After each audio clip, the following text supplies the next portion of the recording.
to let it go.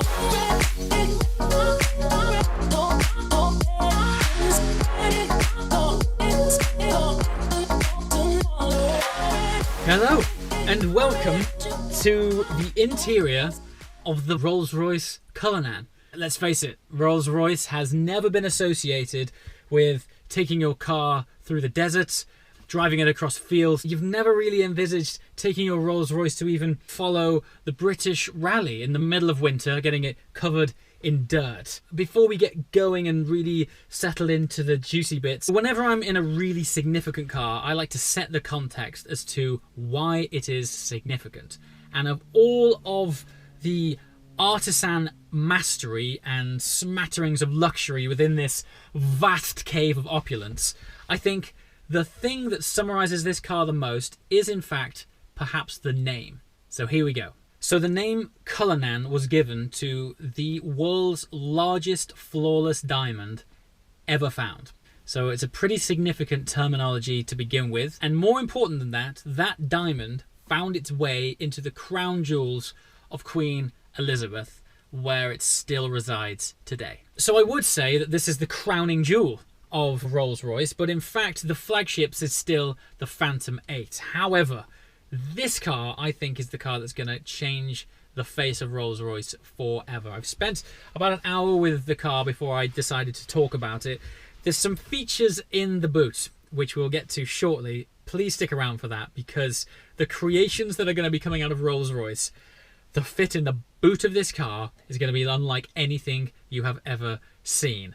There's an optional extra in the boot of this, which I shall share with you shortly, which is about as cool an accessory as I've seen in a car so far, but we'll get on to dreaming up what other potential opportunities there might be shortly. So let's talk about the powertrain before we talk about what it's like to be inside. So the engine is the transplant from the Phantom 8. It's the 6.75 litre V12. There is actually 50 Newton meters less of torque, but it's also running 563 brake horsepower. Absolutely no slouch, and the torque is still vast at 850 Newton meters.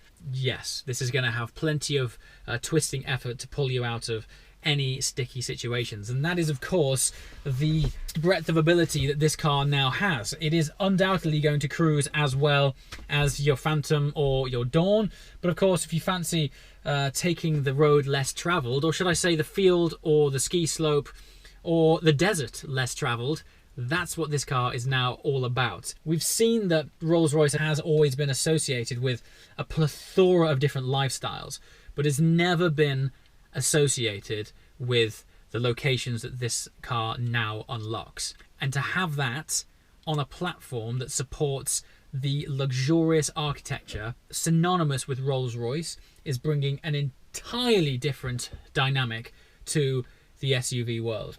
One of the things that's happening right now in this space, and I totally get why, but there's a lot of sort of part sharing and chassis sharing.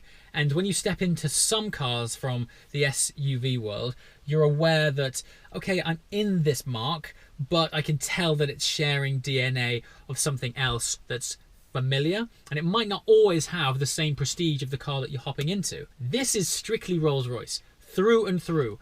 Clean sheet of paper up, they have gone to town and injected 100% Rolls-Royce DNA into the Cullinan experience. And as a result, I mean, where do you go from here? Nobody does luxury on wheels like Rolls-Royce. And now it's an SUV.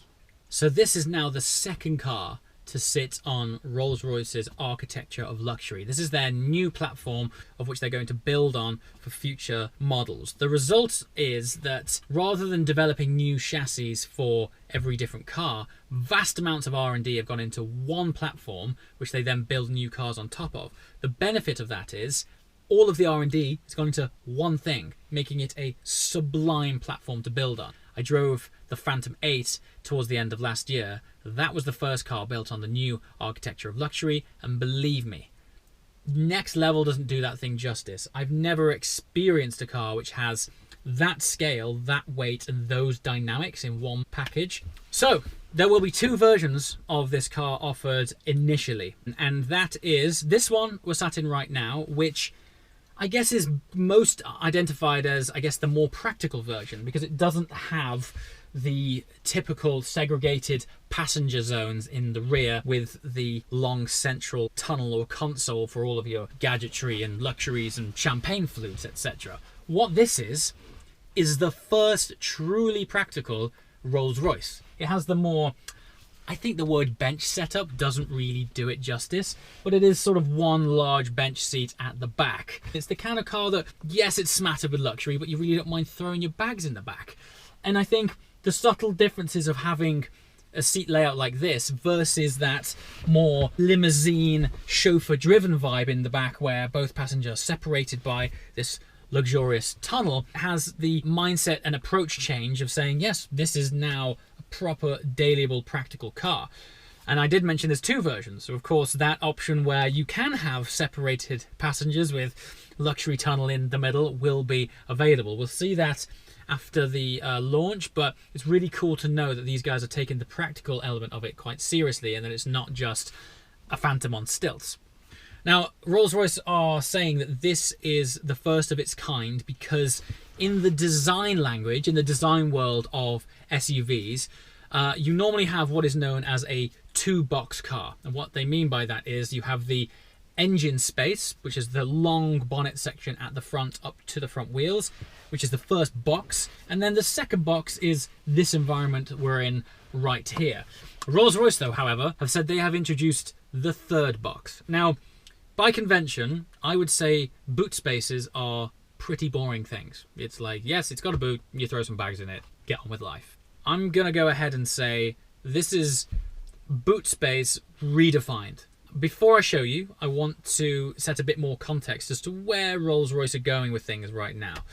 If you watched my Phantom 8 video, if you didn't, link below, there is a gallery, like literally an art gallery, which has been inserted into 3/4 of the dashboard. The idea is that instead of just having a sort of plain fascia and a plain dash, which might otherwise just have an air vent and a clock on it, Rolls-Royce are the first people in the world to install a hermetically sealed art installation, meaning you can literally put a piece of art inside your dashboard. Rolls-Royce themselves offer standard art installations from the factory, but you can ultimately customize the dashboard to have anything you want in it, really.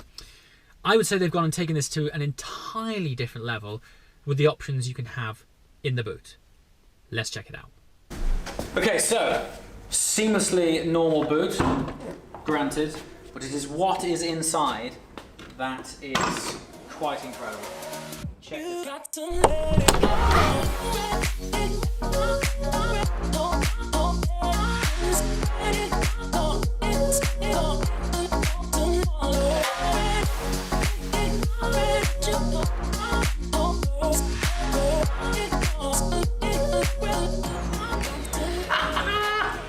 Look at the articulation. Behold the most beautiful viewing platform ever to grace the rear of a car. Look at this thing. It's like Bang & Olufsen made seats. It's just incredible. Let me show you the details. Okay, so I know I just showed you how these opened, but these are the seats as they appear out of this enclosed area here. They slide out and they sort of rotate outwards as it comes out of here. And then you have two seats, like so. And then say you're out, I don't know, watching your family skiing or watching the horse racing, the point to point maybe, or a bit of grouse or whatever it is. And it doesn't stop there. So this little panel here, look, if I press on that, it then pops out as a table, no less. You can sit here, drinks or whatever it is, and just survey the land. And then with one button, ciao for now. It's incredible. Now imagine the opportunities that you can create to go in the back of your Cullinan. So right now it's an optional extra, but it's something that Rolls-Royce just offer. The idea is, and as I was talking inside the car, that just like the gallery in Phantom 8, this is an opportunity to customize and bespoke your car to your lifestyle. So whatever you're interested in, if you can dream it, these guys can probably create it. And just like the gallery in the Phantom 8, I'm sure as time goes on, we'll see snippets of incredible things which people have dreamt up. But this is an entirely different ballgame, because look at the space you've got. It's crackers. Yeah. So that's pretty incredible. That's just one option which will be available from the options list. You can just say, I would like these fold-out seats / a viewing platform, and it will be tailored to match your car. The idea is, though, not to think of the boot as a boot. It's to think of it as a space to be customized to your interests. So say you're a photographer and you have a lot of gear. Perhaps Rolls-Royce can create for you a bespoke section, a folding out cabinet of all of your accessories and drone parts, or whatever you want. You can think of this for anything. Think of a hobby and think of a way of applying a bespoke creation inside the boot that is going to enhance the experience of that hobby and sort of fit it and tailor it more to your lifestyle, to that quality. It's so cool. Rolls-Royce are very private about what their clients do. They hint and nod to me about, when I talk to them about this, they're like, you have no idea. They're like, the requests that we have already for the things to go in that boot, you would have to be in a different world to even begin to dream up these things. So hopefully, as these cars roll out, we'll be able to see more and more of these options. But as you can tell, that's a standard option. So imagine the bespoke stuff you can create. Nuts. Also part of the Rolls-Royce ethos, I guess, is effortlessness. It is a seamless integration of everything, be it luxury or interaction, driving ability, whatever it is. The whole purpose of it is to be an effortless gliding experience. This has been carried through into the all-wheel drive system, as opposed to other 4x4s where you have options to tweak and change and calibrate the 4x4 options depending on what kind of terrain you're on. This is just designed to just do it. It's like, you will hit whatever terrain you're on, the system will work it out and optimize it for you. So you don't have to faff around and try and set up anything that's going to optimize the car to the surroundings you're in. It will do it for you. So you just get on with life. And like Phantom, it also shares the flag bearer system. Now, if you haven't heard about this, it is a system which, through cameras in the car and the aid of satellite GPS, reads and predicts the road in front of you.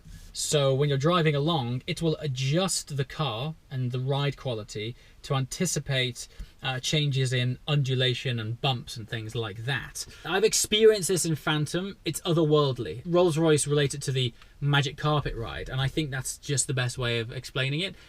It's also like genie in a bottle technology. I mean, what on earth? It scans the road, talks with GPS, and in real time adjusts the ride quality so that you iron out bumps. Yeah. These are the things you're getting in a car like this. It's not just luxury, it's full of cool tech. I just can't wait to drive it.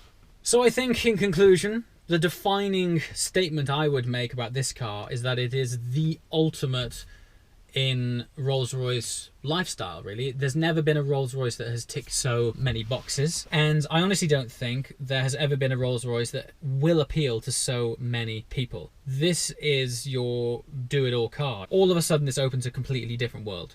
It's the kids to school, it's the towing the car to the racetrack, it's the go shooting, go skiing, go in the desert, do it all Rolls-Royce. That has to be a game changer. As always, guys, thanks for watching. I shall see you next time. Ciao.